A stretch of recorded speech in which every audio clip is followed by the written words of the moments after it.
Amigos do Mosaico, nós temos conosco hoje a autora ou coautora, se eu posso chamar assim, de um livro muito curioso e interessante chamado Uma Casa no Mundo. Eu não vou contar muito mais porque eu quero que a Daniela, que é uma das autoras dele, nos conte um pouco mais. Daniela, muito obrigado por arrumar um minutinho para conversar com o Mosaico. Eu vou direto para a minha primeira pergunta. O que levou vocês a escreverem o livro Uma Casa no Mundo? Tá bom. Eu escrevi esse livro junto com a Juliana Portenoy, que, que é antropóloga e também doutora em literatura. Eu sou escritora de livros infantis, então eu venho escrevendo uma série de livros e a gente fala um livro escrito a quatro mãos, né? Na verdade, eu escrevi, fiz as entrevistas, escrevi o livro e a Juliana fez o glossário de cada conto e também acrescentou um olhar de uma pessoa especialista na tradição judaica sobre o conteúdo que a gente estava tratando. E o que me fez escrever esse livro é que eu trabalho com projetos de memória, memória e identidade há muitos anos. E eu comecei trabalhando na Academia Brasileira de Letras. Foi quando eu fiz o primeiro projeto para o centenário da ABL, quando a Nélia da Pinhon era presidente, e eu comecei a pesquisar a história da casa, da academia e dos acadêmicos. Depois disso, eu fiz uma série de projetos de memória, sempre tratando de prédios. Então, eu fiz, por exemplo, do Grande Templo Israelita do Rio, que é um espaço que fala muito da imigração judaica carioca. E, mais ou menos 5 anos atrás, eu digo que o meu foco saiu de dentro dos prédios e aí os personagens que sempre tiveram presente, mas estavam presentes passando pelo espaço, eles ganharam a frente da cena, eles vieram aqui para a pontinha do palco para contar a história deles. E foi aí que eu comecei a contar a história das pessoas.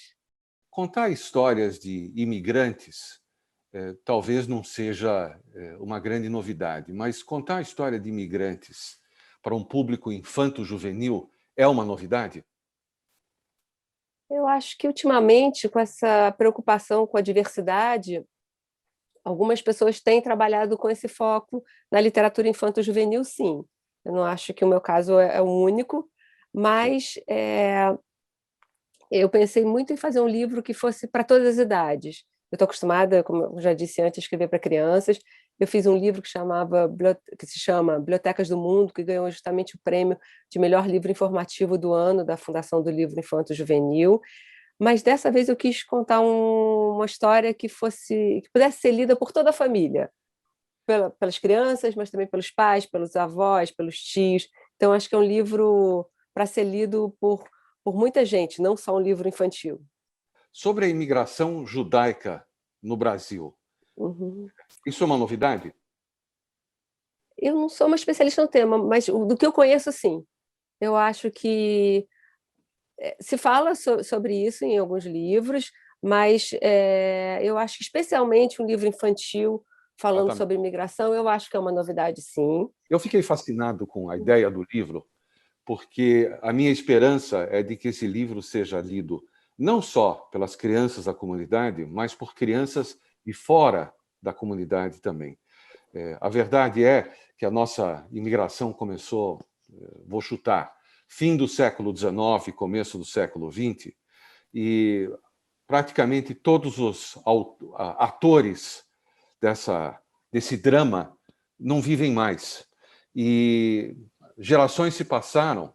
Eu tenho certeza que a maior parte dos pais hoje já não tem muito ou não contam muito para os seus filhos. E seria importante resgatar e manter essa memória viva. Eu acho que esse livro acaba fazendo isso de uma maneira muito diferente. Eu acho que preservar a nossa história é muito importante.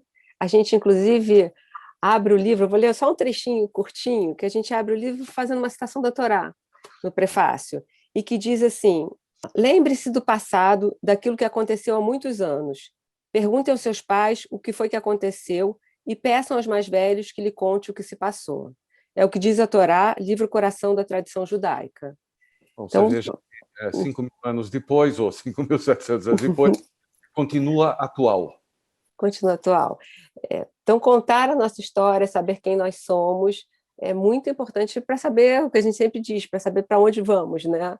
Havia uma curiosidade sua, como judia, de conhecer a sua história? Você já conhecia a sua história, queria conhecer outras? Como é que essa... Quer dizer, além nós falamos de personagens que estavam dentro das casas e foram para a rua, eu tenho certeza que tem um pedaço pessoal aí nisso.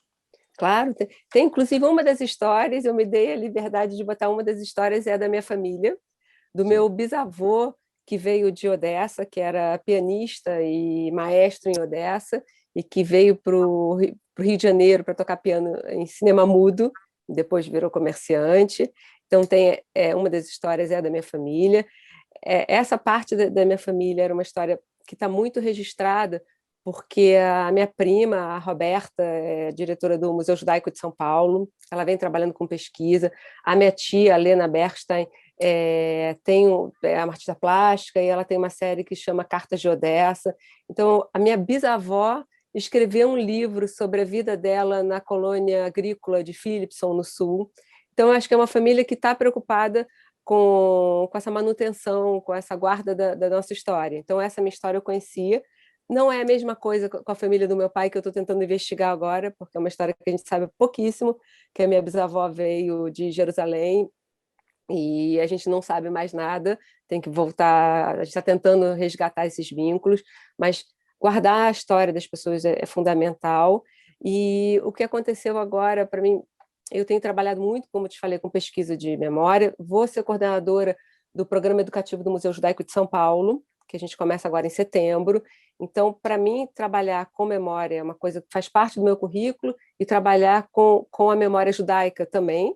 Há alguns anos eu venho trabalhando com isso, e eu me interesso muito pela história dos outros. Então, eu trouxe a minha história, mas eu queria ouvir a história das outras pessoas que são diferentes e têm pontos em comum com a minha. E esse livro é um livro que faz perguntas a famílias que vieram de pontos muito diferentes e de épocas diferentes. Então, famílias que vieram do norte da África, famílias que vieram da China, que vieram da Polônia, da Áustria. Então, a ideia era ter um olhar diverso para mostrar que sim, somos uma comunidade, mas dentro dessa comunidade existem muitas histórias e muitos olhares. Daniela, eu desejo sucesso na venda, na circulação desse livro. Eu acho fascinante a ideia de resgatar histórias, porque são elas que nos dão o contexto de quem nós somos e, como você disse, para onde nós vamos. E quando você tiver outras novidades ou outras obras, nós gostaríamos de conversar de novo com você.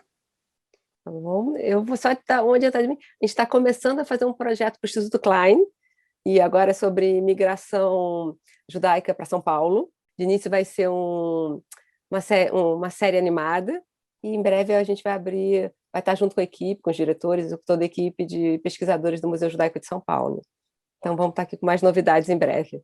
Muito bem. Mais uma vez, muito obrigado. O Mosaico volta já já.